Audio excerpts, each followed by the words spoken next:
I'm doing a season preview of every single NBA team, and today we got the Portland Trailblazers. Portland Trailblazers were bad last year, like really bad. Lots of people expected the Spurs to be one of the worst teams in the league because, of course, they had Victor Wembanyama, but they were still just really bad. And the Blazers were even worse than the Spurs. Scoot Henderson came into last year saying, I am going to win Rookie of the Year. And when he said that, at first I was like completely down on Scoot because I didn't think he was going to be a bad player. I think Scoot has tons of potential, but I didn't know if he was going to be the level that everybody said he was going to be. I didn't know if he was going to actually be the second. I didn't know if he actually deserved to be the second pick. I really had him going fourth, but like that's a whole other story. Basically, I was a little lower on Scoot Henderson than a lot of people were. And he said he was going to win Rookie of the Year. And that had me thinking, you know what? Maybe I'm wrong about him. Maybe he really got that dog in him. Maybe he really is built like that. I mean, he didn't... Okay, to be fair, the beginning of the season for him was not good by any means. But as the season went on, he did improve. But I was still questionable about this team because this team is just weird. They have Scoot, who is their young star. They have Anthony Simons, who's tiny, and he's been in trade rumors for the longest time, but still is on the team for some reason. They have Sharpe, who's also another guard who is on this team who has tons of potential, and they're hoping can be good. And then there's the rest, because this team is just weird. It's kind of like the Brooklyn Nets, where they had a bunch of role players, like good role players. Like they have Denny Avdija, they have Jeremy Grant, DeAndre Ayton, Robert Williams. Like they have guys who can be Matisse Thybulle. They have guys who can be good role players, good supporting pieces on championship teams. But this team is not good, man. I guess it's a little more directed because they do have young talent. They have Scoot Henderson, too many cameras, Jabari Walker, Chris Murray, Rayon Rupert. Like they have guys who can prioritize, unlike the Nets. But they're just gonna be bad. I don't think that we should expect anything from year 2 Scoot Henderson. I think we should wait until at least year 3.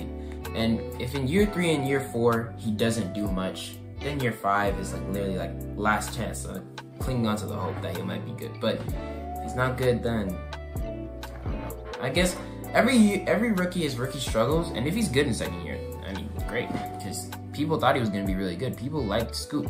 But if he's not, then we know, you know? What can I say? Except I told you so. But you feel me? No, Scoot, I hope he's going to be good. I really am rooting for him. It's just, you know, I'm not exactly 100% sure how good he's going to be. Don't expect anything from year 2 Scoot, because it's year 2 Scoot. What are you really expecting? When it comes to this team in general, it's really weird because they have, I don't know who they're going to start. They're going to start either Simons or Sharpe at the 2 because they have Denny Avdija now to run at the 3. So one of them is going to have to come up, one of the 2 guards is going to have to come off the bench. And I had it, or at least the depth chart thing that I looked at, had it as Sharpe coming off the bench. But this team has no point guard play, aside from Scoot Henderson. They have Delano Banton, and then Anthony Simons is their next best point guard. Like at the 2 guard, they have Matisse Thybulle and Rayon Rupert, 2 wings. They're not guards, they're wings. So I don't know exactly what their plan is for that. Like they're not gonna be good. They're not trying to be good. They're trying to develop. That's the point. But it does seem just weird to me what they did with Donovan Clingan. Let me talk about that. Why did they draft Donovan Clingan? I don't get it. And why would they draft Donovan Clingan and then just not trade anybody else? The Blazers had a hole last year, and that hole was at the wing position. They had Simons and they had Sharpe and they had Matisse Thybulle. But I was thinking they could use a guy who's like actually a small forward, a guy who could run that position, which is why I had them taking Dalton Connect, a great guy to fit with Scoot Henderson. And they took Donovan Clingan. They have DeAndre Ayton on the team, who they could trade. They have Robert Williams on the team, who they could trade. But why draft Donovan Clingan if you're going to keep these guys on the team and not trade any of them? You have 3'7", well, Ayton's like 7 foot, Clingan's like 7 foot something. Williams is only 7, it's crazy, but only like 6'9", 6'10". But still, you have 3 of these centers who only operate in the post, Great defenders, 2 of them at the very least. But it doesn't make sense to me. I don't see a front court of DeAndre Ayton and Donovan Clingan working well together. And if you're not running that, then is Ayton just gonna get sidelined? Is Robert Williams just gonna rot on the bench? Is Clingan just gonna have his development halted by the user? I don't understand what they're trying to do. And if Robert Williams, because Robert Williams is now healthy, he's been injured for the longest time. He's now healthy. If Robert Williams ends up just not playing and gets traded, then by all means, forget everything I said, because that's great. They have Ayton to start, Clingan to come off the bench. But I just don't understand why they have all 3. I don't understand it. They also have Jeremy Grant, who they signed to that huge contract like a few years ago. I think he's just a guy here, kind of like Larry Markkinen, where he's just here because he likes it in Portland. And I guess I can't really hold that against him. He's just here. He's just going to play basketball. He's just going to do his job. He's not really striving to win a championship, at least as it seems right now, because this team's nowhere near winning a championship, and he signed like a 3-year deal with them. Maybe loyalty is just more important to him than, you know, going off to ring chase, but, you know, he could be a really good piece on a winning team. I doubt that the Blazers are going to trade him because they signed into that big contract, so just why would they trade him? Just it doesn't make sense. But I do like one addition that they made on this team. I do like the addition of Deni Avdija. Let me actually do some, because when I was doing research for this video, I got the depth chart of every team, made notes of every team, and I did minimal research on most teams. But then, when I started to deep dive into some teams, I started at the top of the conference, and I should have started at the bottom, because I always start my videos from the... Anyways. Deni Avdija last year averaged 14 points, 7 rebounds, 4 assists, we can round up.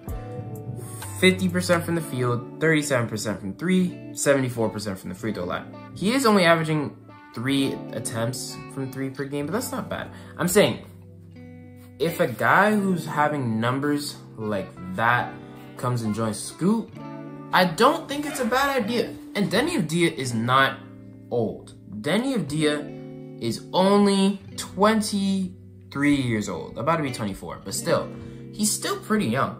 And I'm not saying he's going to develop into a star or anything, but I think that him and Scoot is not a bad combo. Anthony Simons is just a pure scorer to have with Scoot, and that's pretty good as well. Sharpe, another scorer, that's good to have. Deni Avdija, a good... And so honestly, I guess the team they built around Scoot isn't horrible. Deni Avdija did worry me a bit with the spacing, but shooting 37% from 3 isn't horrible, and I guess he could still space the floor a little bit. So maybe this team for the future isn't as bad as I think, but I do like the addition of Deni Avdija because they did need a small forward, and they solved that by trading, I think it was the 14th pick to get a small forward. So overall, they did win in that aspect. It was still a little questionable to me with some of the stuff they did, but if they did get Deni Avdija, then the Donovan Clingan pick does make a little more sense. Because it is good to have a defensive anchor down low when you have a guy like Scoot on your team. And Clingan isn't going to be a star. I'm going to say it right now. Clingan, as far as I know, he's not going to be a star. I guess I'm slowly convincing myself to think this trade or this team is, for the future, not that bad. My main takeaways would be, let Scoot Henderson develop, trade away the role players, not all of them. Like, I say keep Deni. You might have to make a choice between Anthony and Shaden, but if you don't want to, you don't have to, I guess. Trade one of the centers. Just trade one of them. It doesn't have to be Clingan, but trade Rob or Ayton. I'd say trade 8. Either one, honestly, because they both have a solid amount of value. I guess Rob might have more just because of his defensive versatility, but at the same time, yeah, whatever. And develop your young guys. Too many cameras, Chris Murray, Rayon Rupert. I expect those 3 to get more minutes this season. They already did get a lot of minutes last season, but even more, you know, so that's about it. Thank you so much for watching. I appreciate y'all. We're trying to get through every single team in 15 days. It's not gonna actually be 15 days, maybe more like 20, but you get the point. Before the season starts. So yeah, have a wonderful day. I'll see y'all next time. 2 videos a day. Subscribe, turn on notifications, and have a wonderful day.